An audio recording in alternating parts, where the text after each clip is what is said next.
Friends, welcome to our channel. మేమైతే ముంబైలో కొన్ని స్ట్రీట్ ఫుడ్స్ ట్రై చేద్దామనైతే వచ్చేసామండి. ఫస్ట్ అయితే దబేలితో స్టార్ట్ చేసాము. ఇందుట్లో స్ట్రీట్ సైడ్ మసాలాతో, సన్నకార పూస అండ్ దానిమ్మకాయ గింజలు, పీనట్స్‌తో సూపర్ టేస్ట్ అనిపించిందండి. అండ్ రూ. 20 పర్ పీసే పడింది మనకి. ఆ కాస్ట్‌కైతే మాకు బాగా వర్త్ అనిపించింది. అండ్ నెక్స్ట్ హాట్ మోమోస్ తీసుకున్నామండి. పన్నీర్ మోమోస్. 12 మోమోస్ వచ్చేసి మనకి రూ. 100 పడింది. అండ్ వీళ్ళు కూడా మనకు మైనీస్ అండ్ స్పైసీ చట్నీతో సర్వ్ చేశారు.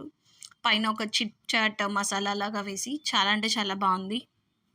అండ్ నెక్స్ట్ దహీ పూరి అండి. దహీ పూరి గూడా చల్ల చల్లగా and mint chutney, spice chutney and peanuts టాపింగ్స్‌తో చేశారండి. ఇది కూడా యమ్మీగా అనిపించింది. మేమైతే ఇంకా వడా పావ్ అయితే మస్ట్ ట్రై కదా! సో, వడా పావ్ అండ్ ఫలూడాతో ఎండ్ చేశామండి. So, thank you for watching this video. మీకేం నచ్చిందో స్ట్రీట్ ఫుడ్స్‌లో మస్ట్ అండ్ ట్రై అనేది ముంబైలో చేయాల్సినవైతే కామెంట్ చేయండి. Thank you.